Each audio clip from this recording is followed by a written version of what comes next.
Welkom by Simfonie se podcast. Simfonie is 'n Suid-Afrikaanse kerk aan die Wesrand van Gauteng, waar ons groot liefde vir mekaar, vir God en vir ons gemeenskap het. In ooreenstemming met 2 Timoteus 3 vers 16, glo ons die Bybel is geïnspireer deur God en is bruikbaar vir lering en regstelling, sodat die kinders van God voorberei sal wees om in die waarheid elke goeie werk uit te kan voer. Ons is opgewonde om hierdie kosbare, Heilige Gees geïnspireerde boodskap te deel en mag hierdie saad vrugbare grond vind. So gemeente, ek is besig met hierdie reeks oor geld en ons is op week nommer 2. Nou, vanaand gaan ek so 'n bietjie meer prakties rondom finansies gesels en ons almal sê halleluja, nê. Nou vanaand wil ek begin met 7 stappe om wealth te genereer. Nou ons het laasweek bietjie daaroor gesels en ek het vir jou gesê ek gaan ongelukkig nie vir jou die prosperity gospel vertel nie. Okay, want daar is nie so iets nie. Maar ek glo nie dat armoede van die Here af is nie. Ek glo dat God elkeen van ons die verstand gegee het en die vermoë gegee het om welvaart te kan bymekaar maak. Wat dit beteken is om genoeg te hê sodat jy vir jou gesin en jou familie kan sorg en dat jy bietjie oor kan hê om ander mense te help. En dis wat ek glo rondom finansies. So voordat ons by die 7 stappe gaan uitkom, wil ek so bietjie recap en ek wil oor 2 goedjies spesifiek gesels voordat ons die 7 stappe gaan begin. Die heel eerste ding is 'n begroting. Nou, gemeente, dit is verskriklik belangrik om 'n begroting op te stel. Jy kan nie finansiëel suksesvol wees as jy nie 'n begroting het nie. 'n Begroting is 'n plan met wat ek met my geld gaan maak. Nou, ek het vir julle laasweek vertel, daar's 'n klomp baie cool apps wat jy kan gebruik rondom finansies. Daar's 'n paar verskillende planne rondom finansies. Ek gebruik 'n plan met die naam van the zero-based budget. So dit beteken voordat my geld in die begin van die maand inkom, sê ek klaar vir dit waantoe om te gaan. Die groot rede daarvoor is, en ek weet nie of julle al dieselfde beleef het nie, maar as jy 100 of 200 rand net in jou sak sit, netto is hy weg. Geld is rond, dit rol weg. En aan die einde van die dag het jy geen idee wat jy met daai geld gemaak het nie, nê? Of is dit net ek? Okay, so dis hoekom ons 'n plan vir ons finansies moet hê. Lukas 14 vers 28 tot 32 sê die volgende: Wie van julle wat 'n gebou wil oprig, gaan nie eers sit en die koste bereken nie, om te sien of jy genoeg geld het om die werk te voltooi nie. Anders sal jy die fundament gelê het en nie in staat wees om die gebou te voltooi nie. Dan sal almal wat dit sien met jou of met hom die spot begin dryf. Hulle sal sê, hierdie man is 'n man wat begin bou het, maar kon nie klaar maak met dit wat hy begin bou het nie. Of watter koning wat met 'n ander koning in oorlog betrokke is of betrokke raak, sal nie eers gaan sit en oorweeg of hy met sy 10,000 man sterk genoeg is om 'n ander een teen te staan wat met 20,000 teen hom optrek nie. Anders stuur hy 'n afgevaardige om vredevoorwaardes te vra terwyl die ander nog ver daarvan af is. Okay, so hierdie Bybelversie leer ons net, dit is goed om te beplan. Okay?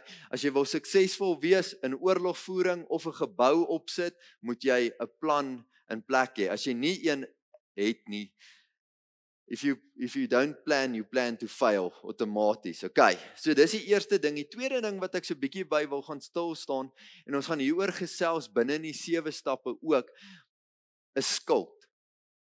Nou, ek lig skuld uit, want daar so 'n paar interessante goed wat ek so bietjie met julle wil deel rondom skuld.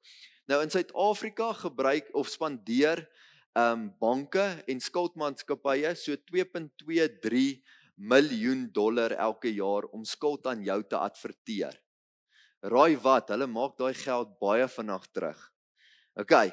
Hulle sê 75% van ons as Suid-Afrikaners se geld of ja, 75% van ons inkomste betaal ons net so oor aan skuld. 55% van Suid-Afrikaners kan nie hulle skuld betaal nie en 50% van ons as Suid-Afrikaners het nie 'n plan as dit kom by aftrede nie. Nou hoekom noem ek vir julle al hierdie goed? Want skuld maak jou arm. Meeste van ons is ons enigste wealth building tool ons finansies. Nou as jy 75% van jou finansies moet uitgee op skuld, gaan jy onmoontlik nooit wealthy wees nie. Okay. So ek lig so 'n bietjie skuld uit. Die Bybel sê die volgende in Spreuke 22 vers 7. Dit sê die ryke heers oor die arme. Die lener is die slaaf van die man by wie hy geleen het. Ek wil daar ook vir jou sê dat God het jou vrygemaak. Moenie jouself weer in slawerny inforceer as gevolg van skuld nie. Wonderlik. Dis die twee goedjies wat ek so vinnig net oor wou gesels het, net so 'n bietjie uitlig. Ek dink dis goeie stepping stones vir dit wat ons vanaand op wil bou, die 7 stappe. Nou voordat ek by die 7 stappe uitkom, wil ek vir jou sê dat as jy hierdie 7 stappe volg, kan ek jou garandeer dat jy 'n vorm van wealth sal genereer. Okay? Wat sal beteken op jou ou dag sal mense nie na jou hoef te kyk nie. Okay, hoekom ek sê 'n vorm van wealth, want ek weet nie hoe oud jy is nie, ek weet nie wanneer jy gaan begin met hierdie 7 stappe nie. As ek en pastoor Jacques daaroor praat, dan sê hy gaan eers begin op 2040. So, okay. So ek sê 'n vorm van wealth, want as jy hierdie stappe vandag begin, sal jy 'n vorm van wealth genereer. Ek kan dit garandeer. Okay, so hier begin ons. Is julle reg hiervoor? Stap nommer 1, is jou pen en papier gereed. Anders kan jy na die tyd op YouTube ook gaan notas maak. Okay. Stap nommer 1 is 'n R10,000 noodfonds. Nou hierdie is 'n beginners noodfonds. Okay, hoekom sê ek R10,000? Want meeste van ons kan meeste noodgevalle met R10,000 dek. Nou ek het al twee kante van die argument gehoor. Party mense het vir my gesê R10,000 is te veel. Ander mense het vir my gesê R10,000 is te min. Nou as jy 'n kar ry in vandag se tyd en jy slat 'n pothol, gaan dit jou so enige iets tussen 5 en R20,000 kos om 2 tyres op jou voertuig te vervang. Afhangende van wat jy ry natuurlik, nê. As jy 'n klein karretjie soos ek ry, gaan dit jou R5,000 kos, so jy daarom nog 5 in daai noodfondsie. So daai noodfondsie is net om te begin. Hoekom het ons begin met hierdie R10,000? So uit ervaring en uit baie ouens se opinies en se wysheid, het hulle agtergekom dat as ons begin met die res van die stappe, veral om jou skuld af te betaal, en daar duik 'n noodgeval op, moet ouens weer hulle kredietkaarte swipe om daai noodgeval te red. Okay. As daar een ding is wat ek in hierdie lewe geleer het, is dat noodgevalle is deel van die lewe. Okay. Ouens sê altyd vir my hierso, Franco, wees meer positief. Ek is positief, daar gaan 'n noodgeval gebeur. Okay. Ek kan jou verseker, ons bly ongelukkig in hierdie wêreld en hierdie land. Potholes is oral. Okay? Karre breek, goed hou nie vir ewig nie. Daai wasmasjien wat jy 20 jaar terug gekoop het, gaan een of ander tyd seize. Ek ken 'n ou wat dit vir baie goedkoop kan regmaak. Okay. Hy sê daar agter, sy naam is pastoor Jacques. Net so side story terwyl ons nou hier is. Pastoor Jacques is baie goed met YouTube en regmaak. So hy het YouTube video's gekyk om sy goed reg te maak. Dit werk apparently. So jy kan dit net vat as 'n side note. So ons werk op R10,000. Hierdie is om jou nie moedeloos te maak met die ander stappe nie en sodat jy so bietjie van 'n buffer het. 'n Scary statistiek is dat meeste van ons 1 maand van bankrotskap af lewe. As jy die einde van die maand nie 'n salaris verdien nie of nie 'n salaris kry nie, gaan meeste van ons oor 'n maand van nou af op straat sit. Dalk is daar 'n paar polisse wat jy kan cancel of jou medies wat jy kan cancel of 'n paar goedjies wat jy kan doen om dit dalk uit te stel na 2 maande toe. Maar die scary waarheid is dat meeste van ons 'n maand weg is van bankrotskap. So hierdie is net 'n beginnersfondsie. Okay, van R10,000. Hierdie fonds moet jou nie langer as 30 dae vat om bymekaar te maak nie. Okay?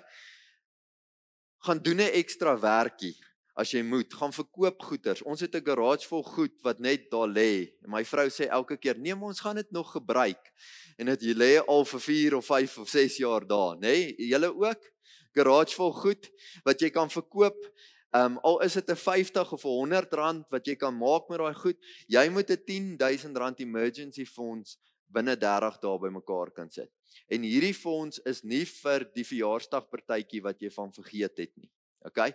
Dis vir 'n noodgeval, vir 'n rainy day. Okay, so net vir noodgevalle. Kersfees is nie 'n noodgeval nie. En jou Desember vakansie is nie 'n noodgeval nie. Okay, baie belangrik. So, dis stap nommer 1 is 'n R10,000 noodfonds. Die volgende een is om jou skuld af te betaal behalwe jou huis. Al jou skuld af te betaal behalwe jou huis. En ons gebruik 'n metode wat ons noem die skuld sneeubal metode. En ek gaan nou so 'n bietjie daar verduidelik. Ek wil gou vir julle 'n versie lees. Dit staan in Spreuke 6 vers 1 tot 5. Dit sê, as jy vir iemand borg gestaan het, my seun, as jy jou verbind het vir 'n ander, verskrik geraak het deur wat jy gesê het, en vasgevang is deur jou eie woorde, doen dan dit, my seun, en red jouself, soos as jy in 'n ander se mag beland het. Gaan soebat hom, gaan pleit by hom, moenie gaan slaap nie, bly wakker, red jou uit sy mag, soos 'n wildsbok uit 'n struik, soos 'n voeltjie uit die net van 'n voëlvanger. Nou wat hierdie ou hier verduidelik is as iemand anders borg teken vir iemand. Okay? Meeste van die stories eindig so uit dat die persoon wat borg geteken het op die einde van die dag daai borg moes betaal het. Okay? Ons bly in 'n land waar hulle $2.3 miljoen elke jaar spandeer aan skuld. As daar iemand is wat nie skuld kan kry nie, is daar 'n goeie rede hoekom hulle nie vir hom wil skuld gee nie. Okay, hy kan dit nie bekostig nie. Skuld is een van die goed wat jou baie vinnig in die moeilikheid kan laat beland. Ek het vanoggend so 'n bietjie oor skuld gesels en ek het met die jong mense gepraat oor voertuie. Meeste van ons, tensy nie almal van ons, ry voertuie wat ons nie kan bekostig nie. As jy met my stry, dan gaan ek vir jou vra, het jy 'n paaiement op jou kar? As jy vir my sê ja, dan kan jy nie daai kar bekostig nie, want anders sou jy mos net die kar cash betaal het, nê? Dis baie logies. Ek hoop dit maak vir jou sin. So meeste van ons ry karre wat ons nie kan bekostig nie. En die slegte ding is as jy 'n nuwe kar van die vloer af trek, verloor jy outomaties daar tussen 30 en 60,000 rand. Wat beteken as jy in die moeilikheid kom en jy wil daai selfde kar verkoop, gaan jy tussen 30 en 60,000 minder kry vir daai kar. Wat beteken jy het nog steeds 30 tot 60,000 rand se skuld wat jy iewers gaan moet uitgrou. Okay. Nou ek wil vir julle 'n video wys.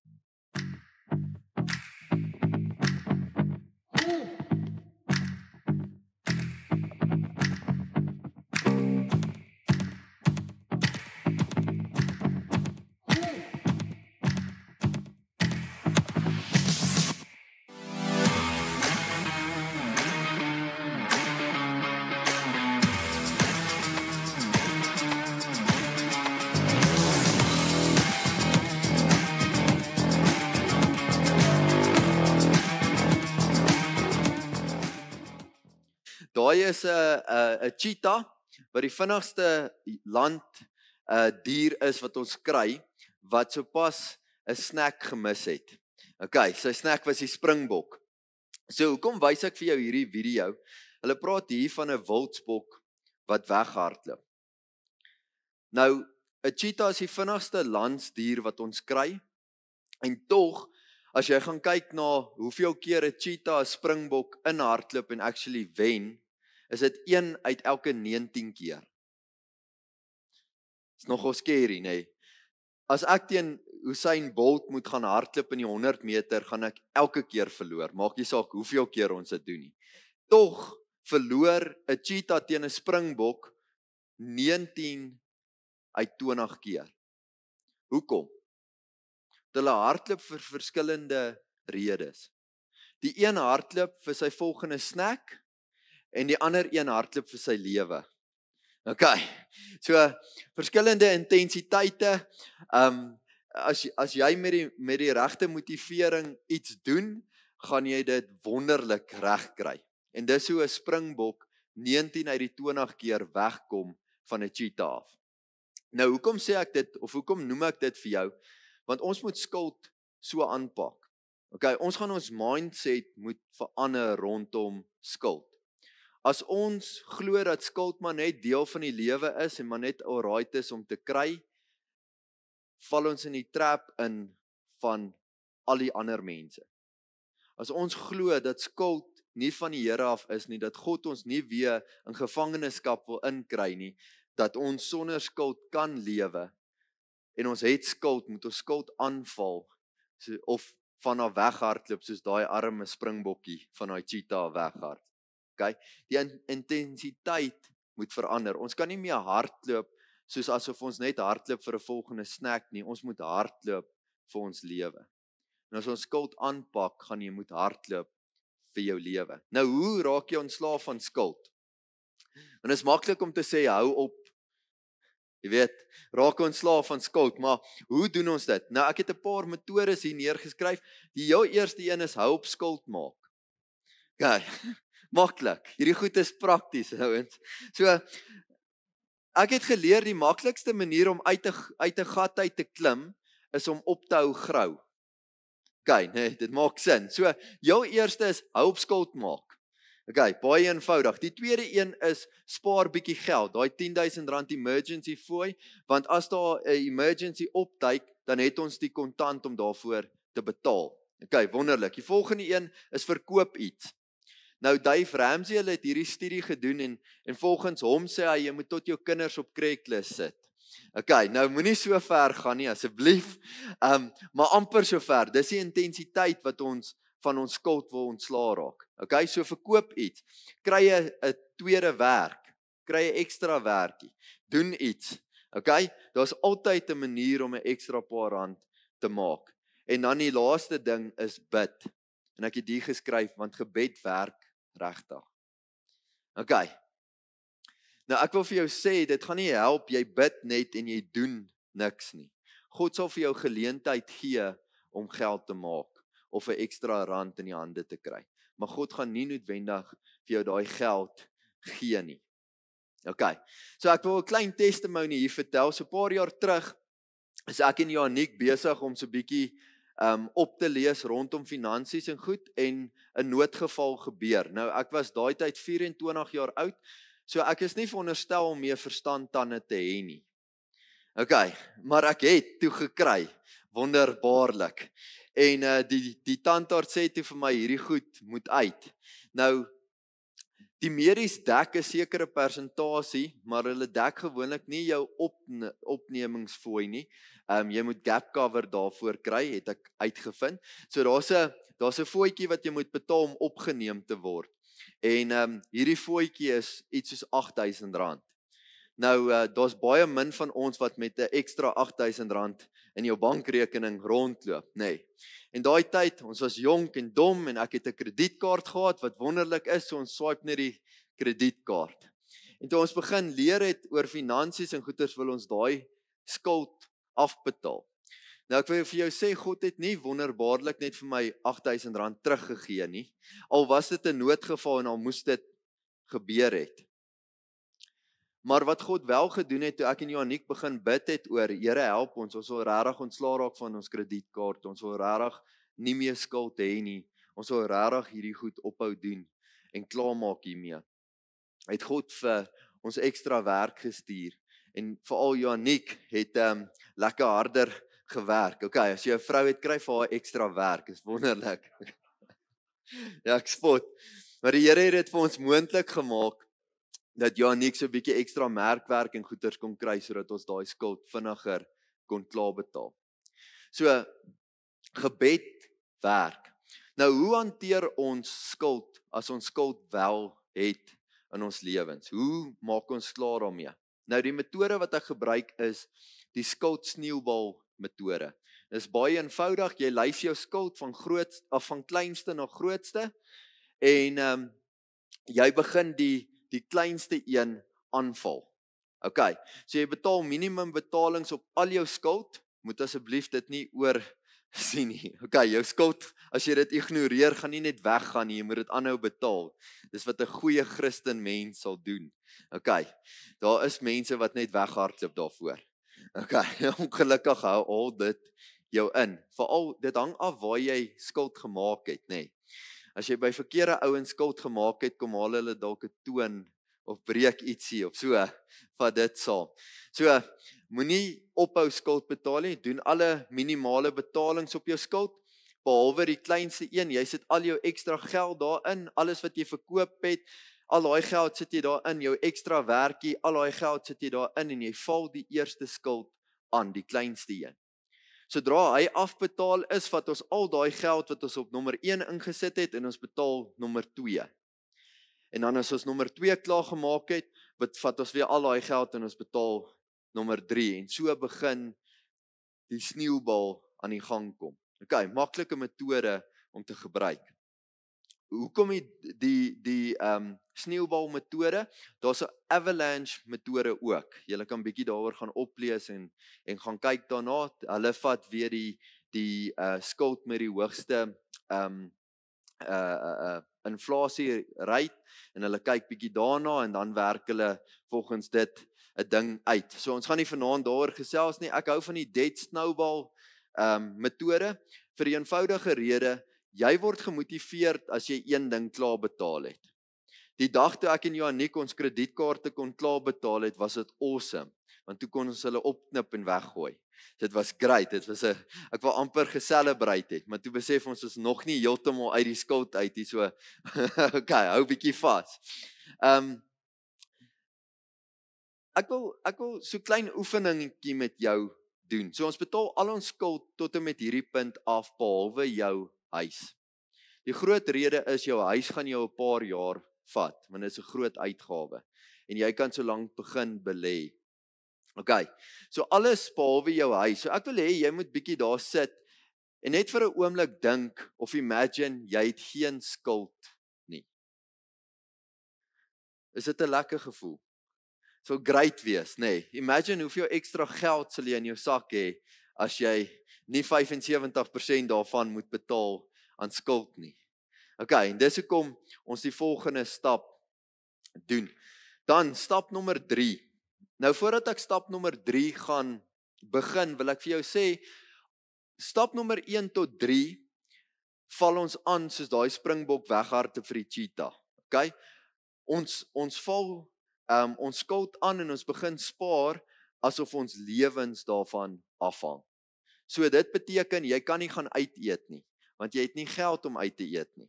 Okay? As jy jou kredietkaart moet swipe om uit te eet, het jy nie daarvoor geld nie. So gaan eet uit die blikkies uit. Okay, wonderlik.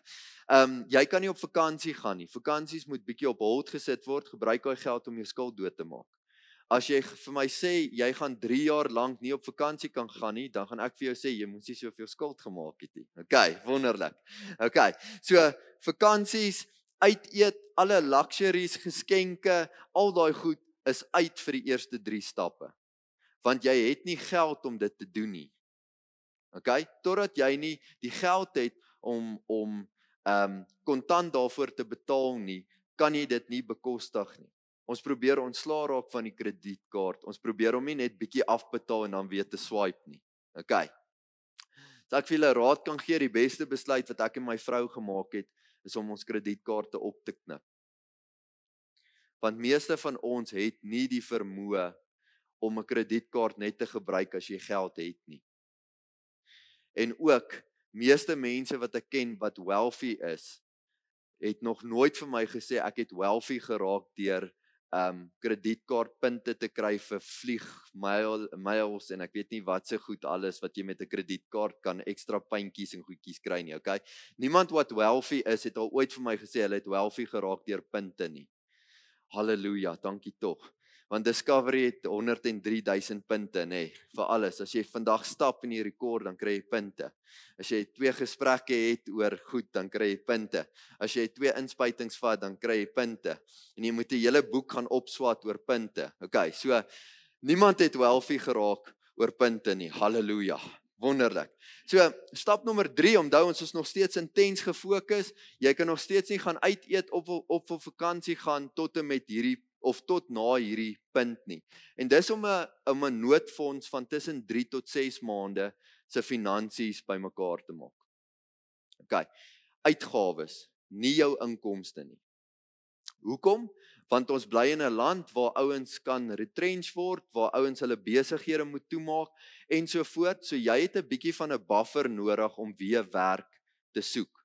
En dis hoekom ons sê tussen 3 tot 6 maande se uitgawes wat jy moet spaar of weggesit hê om jou te cover as jy jou werk sou verloor. 3 maande, as jy 'n goeie graad het of 'n werk het wat baie in aanvraag is, dan het jy nie so groot buffer nodig nie. Onthou, hierdie is nie 'n belegging nie. Dis geld wat jy dadelik toe access nodig het. Okay. Iets wat ek gebruik persoonlik is ek sit daai geld van my in 'n flexie reserverekening op my huis. So ek het dadelik geld of access tot daai geld, maar ek verdien baie lekker rente ook op daai finansies. As jy bietjie meer daaroor wil weet, kan jy na die tyd met my kom gesels. Spreuke 21 vers 20 sê, in 'n wyse mens se huis is daar kosbare goed en olyfolie. 'n Dwaase mens eet alles op wat hy het. So dis hoekom dit belangrik is om 3 tot 6 maande se uitgawes weg te sit in 'n rekening wat jy dadelik kan access. Tot en met hierdie punt kan jy nie op vakansie gaan nie, kan jy nie gaan uit eet nie, kan jy nie enige lekker goed doen nie, maar na hierdie punt het jy geld om dit te kan doen. Jy gebruik nie meer jou kredietkaart nie, want jy het nie meer skuld nie. So wonderlike nuus, jy kan weer op vakansie gaan. Okay, of 'n vakansie begin beplan, begin spaar vir jou volgende vakansie. Moet asseblief nie gaan vakansie hou op kredietkaarte nie. Okay. Stap nommer 4 is om 15% van jou huishoudelike inkomste in 'n aftreeanniteit te sit. Dis net om te begin met 'n aftreeanniteit. Ons begin met 15%, nie 20 nie, nie 25 nie, nie 10 nie, nie 15 nie, 15, ekskuus, ons begin met 15%. Ek toets net, niemand het gereageer nie. Okay. So ons begin met 15% van jou huishoudelike inkomste in 'n aftreeanniteit. Net so interessant, net vir interessantheidsdoeleindes. Hulle het gaan kyk na 75% van miljonêers. En hulle het die volgende ding gevind. Hulle het gevind dat 75% van die wêreld se miljonêers doen 'n paar goed. Okay, die eerste ding is wat hulle doen, is hulle ry 'n kar wat ten minste 5 jaar oud is, wat cash betaal was voor. Die tweede ding is, miljonêers, 75% van hulle het 'n huis wat klaar betaal is. En dan die laaste ding wat miljonêers doen, is hulle sit elke maand 'n klein bedragie weg vir aftrede. Dis 75% van alle miljonêers. Okay. Nou ek wil net vir jou sê om 'n miljonêr te wees is nie so grand soos wat jy dink dit is nie. Okay? Meeste miljonêers ry nie 'n Porsche nie. Multimiljonêers doen of biljonêers. Okay? Meeste miljonêers is ons normale ouens. Hulle het 'n bietjie 'n studie gaan doen. Meeste miljonêers is onderwysers. Okay? Skerry genoeg. Want 'n onderwyser het 'n jaarplan en hulle doen elke jaar vir die volgende 30 jaar presies dieselfde ding oor en oor en oor. As jy hierdie 7 stappe vir die volgende 30 jaar oor en oor en oor kan doen, kan ek jou garandeer jy gaan 'n vorm van wealth kan generate. Onderwysers is nie lus om te gaan kyk na verskillende beleggings en day trading en al daai goeders nie. Hulle gaan belê by 'n makelaar of by 'n firma en hulle doen dit vir die volgende 30 jaar wat hulle 'n vaste bedrag elke maand belê. Dis hoekom hulle miljonêers raak. Okay. En ek vir jou sê om 'n miljonair te wees is nie so grand soos wat jy gedink het nie. Dis eintlik baie boring. Okay. As jy so 'n bietjie gaan kyk na beleggings, in Suid-Afrika op die stadium, as jy kyk na die S&P 500, kan jy 'n average return van so 12,5% verwag. Dis wat die S&P 500 op die stadium doen en vir die afgelope 30 jaar gedoen het. Meeste banke kan nou vir jou 'n belegging gee as jy jou fondse vasbelê van tussen 8,4% tot so net oor die 10%. Dis 'n average going rate vir banke wat 'n belegging rekening vir jou kan gee. Maar ek wil vir jou sê dat meeste beleggings in die omgewing van 8 tot 14% val. As enige iemand vir jou meer as 14% kan aanbied, gaan jy jou geld verloor. Okay, dis 'n scam. Ek garandeer jou, dis 'n scam. 14% is al klaar baie hoog. Enigiets meer as 10% op 'n belegging is baie goed. Dis baie goed. Okay, so as enige iemand vir jou meer as 14% kan aanbied, kom sien my. Laat ons net, daar kan ons saam 'n belegging doen. Laat ons net eers die ou toets. Maar ek kan jou garandeer, dit is heel moontlik nie die waarheid nie. Die tweede ding is, ons begin heel eerste met jou pensioenfonds. Want jy gaan eendag vir jouself moet kyk. Nou ek spot altyd met Lia, ek sê sy is my klein pensioenfondsie. So sy gaan moet leer vir 'n dokter of iets wat baie geld maak. Okay, ek spot net. Ja, sorry nee. Of iets. My pa het ook gesê ek moet 'n dokter of iets raak. Toe raak ek maar iets in steede van die dokter. So hier staan ons nou, nee. Ons belê eers in onsself want jy is verantwoordelik om eendag na jouself te kyk, nie jou kinders nie. So dis hoekom ons hierdie 15% begin wegsit. Jy is verantwoordelik om na jouself te kan omsien en te kan kyk, nie jou kinders nie. Wonderlik, ek hoop nie Lia hoor ooit hierdie recording nie. Okay, wonderlik. Ek wil weer net Spreuke 21 vers 20 vir jou lees. Ek gaan die 2020 vertaling hierdie keer, dit sê, 'n kosbare skat en olie is in die tuiste van 'n wyse, maar 'n dwaase mens verslind syne. Dan, stap nommer 5, ons is amper daar's net 7 stappe, en almal sê, halleluja, wonderlik. Okay, stap nommer 5 is om te spaar vir jou kinders se universiteitsfooie. So, ek het so 'n bietjie navorsing gaan doen hier rondom, en ek wil nie vir jou syfers noem om jou bang te maak nie, ek wil net vir jou sê, jy moet begin spaar. Okay, as jy lekker jonk is en jy het jong kindertjies, dan het jy baie tyd om te spaar.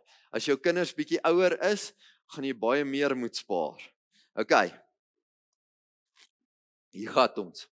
So, 'n average graad in Suid-Afrika se koste net vir die graad, net dit wat jy aan die universiteit gaan moet oorbetaal, gaan jou enigiets tussen 40 en 80,000 rand 'n jaar kos. Dit is nie boeke nie, dis nie verblyf nie, dis nie kos nie. Dit is net dit wat jy aan die universiteit gaan oorbetaal, tussen 40 en 80,000 rand. Die average graad in Suid-Afrika is 4 jaar lank, wat beteken jy gaan op die ouen van die dag tussen 160,000 en 320,000 rand gaan moet hoes. Hoe bekommerd raak jy nou dat jy nog nie gespaar het nie? Nee, wonderlik. Okay. As jy 'n jong mens is wat hierdie bedrag gaan moet afbetaal op die ouen van die dag, gaan dit jou tussen 5 en 10 jaar vat om hierdie bedrag af te betaal as jy 5,000 rand 'n maand kan teruggee aan die bank. Die slegte ding is, die average salaris vir 'n 4 jaar graad in Suid-Afrika sonder enige ervaring, dis net as jy 'n 4 jaar graad het, is tussen 7,500 rand en 27,250 rand. Dis die average salaris vir 'n ou met 'n 4 jaar graad. As jy 7,500 rand 'n maand verdien, gaan jy nooit R5,000 kan terugbetaal. Wat ek wel wil sê is, as jy wil gaan swat, maak seker, dit is iets wat jy werklik wil gaan doen, en dit is die geld die moeite werd. Nou 2 alternatiewe wat ek so bietjie na wil kyk, wat ek sou aanbeveel, is om afstandsleer te doen. Daar's 'n paar great universiteite in Suid-Afrika wat afstandsleer doen. Die wonderlike ding daarvan is, dit kos gewoonlik nie so baie soos om actually by die universiteit te wees nie. En die tweede ding is, baie van hulle het aanlyn materiaal, so jy hoef nie boeke te koop nie. En jy as ouer hoef nie verblyf te betaal nie. Halleluja. Nee, wonderlik. Okay, die tweede opsie wat ek vir julle wil gee is om 'n ambag te gaan doen. Okay, 'n ambag, veral nogal hierdie kant van die wêreld, is nogal frowned upon. En ek weet nie hoekom nie. Okay, 'n ambagsman, meeste ambagsmanne kan hulle trade doen deur 'n maatskappy wat 100% van jou studies betaal en wat heel moontlik vir jou klein salarisie saam met dit gaan gee. So, dis 2 alternatiewe wat ek so bietjie oor wil gesels. Ek dink is 2 alternatiewe wat 'n ou nie oor praat nie. Weereens wil ek sê dat 'n graad nie net 'n mors van geld is nie, veral as jy die regte ding swat. Volgens navorsing is jy nog steeds 25% meer likely om 'n werk te kry as jy 'n graad het en 'n ander ou nie 'n graad het nie en hulle gaan vir dieselfde onderhoud. Okay, wonderlik. Ons is af van punt nommer 5. Stap nommer 6 is betaal jou huis vroeër af. Nou, ek een van die tieners het vanoggend 'n bietjie van 'n argument gehad rondom jou huis en of dit 'n bate of nie is nie. Okay. Kom ek verduidelik vir julle die definisie van 'n bate. 'n Bate is iets wat geld in jou sak insit en nie geld uithaal nie.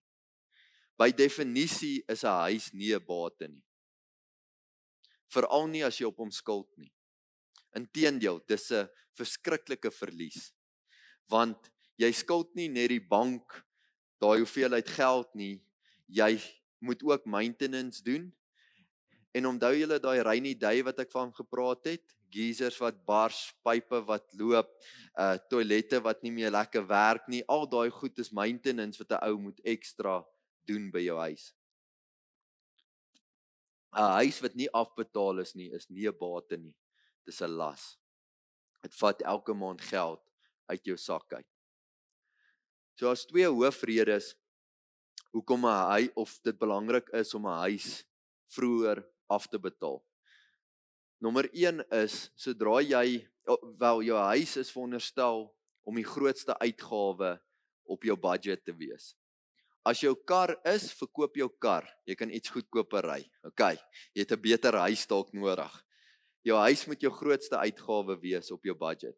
As jy jou huis klaar betaal, beteken dit al daai geld is los om iets anders mee te doen, soos beleggings of om te gebruik vir jou kind se universiteitsfondse wat jy nou gehoor het jy dalk gaan nodig hê. Okay, wonderlik. Die volgende ding is, sodra jou huis afbetaal word, raak dit 'n bate. Want eiendom groei elke jaar met waarde. Afhangende van waar jy is, daar is eiendomme wat al waarde verloor het. Net so by the way, vir ouens wat dalk wil invest spesifiek in eiendomme in. Jy moet baie slim wees oor die area en die tipe huis wat jy koop, as jy dit koop vir 'n investment. Okay. Maar meeste van ons gaan ons huise klaar betaal en hy gaan elke jaar opgaan met 'n X bedrag. Wat beteken, jy raak elke jaar ryker sonder om enigiets te doen. Wonderlik, dis wat ons wil hê, nê. Gemeente, dan wil ek afsluit met stap nommer 7. En ek wil vir jou sê, as jy lewe soos niemand anders lewe nie. Ons het 'n paar verskonings hoekom dit nie 'n goeie idee is om 'n 3 tot 6 maande emergency fund te hê nie. Nou ek wil vir jou sê, jy hoef niks van hierdie principles vanaand te volg nie. Okay? Dit gaan jou nie uit die hemel uithou nie. Halleluja daarvoor. Okay. Maar dit gaan dalk beteken dat God eendag nie vir jou gaan sê, wel gaan daan, my goeie en betroue diensknegt. God het vir jou, en ons het laasweek daaroor gepraat, alles gegee wat jy het. 100% van alles wat jy besit behoort aan die Here. Met ons inkomste gee die Here vir ons 90% terug wat ons kan bestuur soos wat ons wil. En ons betaal 10 aan die kerk. Maar daai 90% kan jy op 2 maniere bestuur. Jy kan dit bestuur soos 'n dwaase, en jy moet my vergewe, dis nie ek wat so sê nie, dis die Bybel wat so sê, deur alles op te eet en niks oor te hou nie. Of jy kan dit wat God vir jou gee, bestuur soos 'n wyse persoon.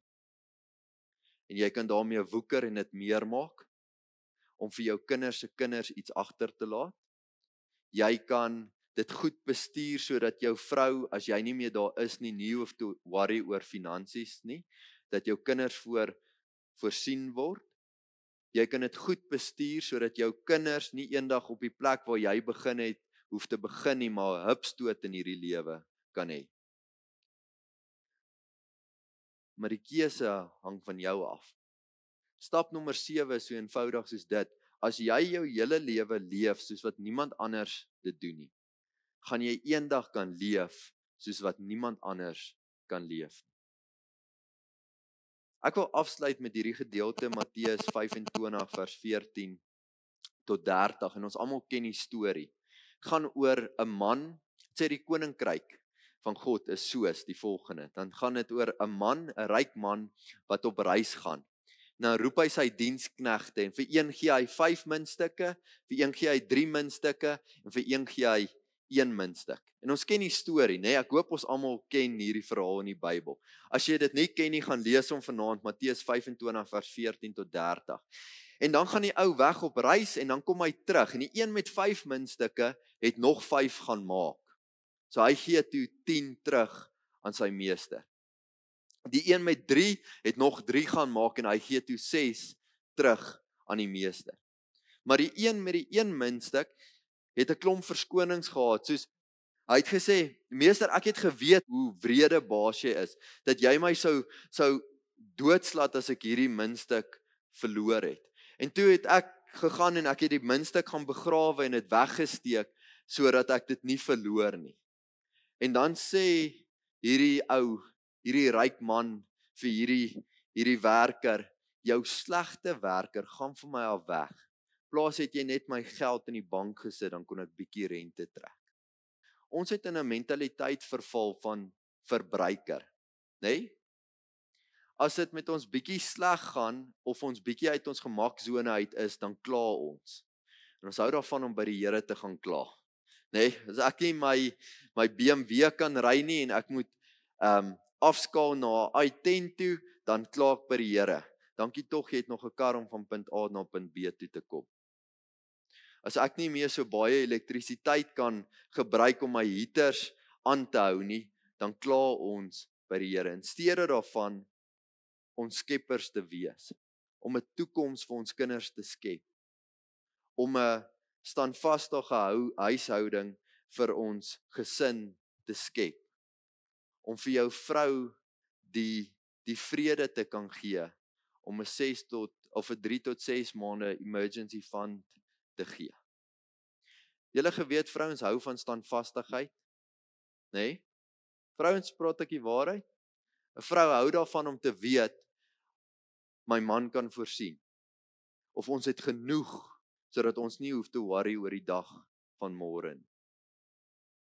Stap nommer 7 is so belangrik, julle, want dit gaan oor goeie stewardship.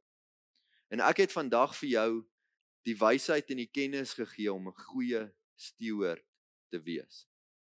Net soos wat ons elke Sondag vir jou die wysheid gee en die kennis gee om die Here te aanbid en te dien. Kan jy vanaand kies om die Here te aanbid met jou finances of om dit nie te doen? Jy kan kies om vir jou familie en jou gesin 'n toekoms te gee of om dit nie te doen. En ek wil jou aanraai, doen dit. Doen dit sodat die Here kan sê, "Jesus, ek het vir jou hierdie bedrag geld gegee elke maand. Dit was jou salaris, maar kyk wat het jy gebou." Laaste ding. Dis moeilik om vir iemand te gee as jy nie het nie, né? As jy in 'n gat sit van skuld, en sukkel om elke maand jou rekeninge en goederes te betaal, is dit verskriklik moeilik om iemand anders te help. Is dit nie so nie? Maar as jy nie skuld het nie, en jy het 'n paar rand in die sak, daai R200 wat so wegraak, ons het net daaroor gepraat, nê? Is dit lekker om iemand te help? Is dit lekker om 'n seëning te kan wees? Is dit maklik dat as die Here vir jou sê, hy gaan gee vir daai persoon, of vat hom winkel toe om 'n trolley vol groceries te koop, kan jy dit actually doen? En as jy op stap nommer 7 is dit die plek waar ons beleggings vergroot.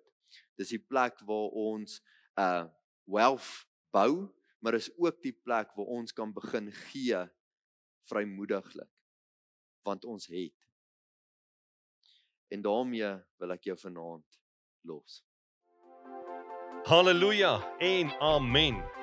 Mag hierdie kosbare woord van Pastor Franco jou help om 'n helder lig vir Jesus in die wêreld te wees. En mag die Heilige Gees jou herinner aan sy woord, sodat jy voorberei sal wees vir elke goeie werk.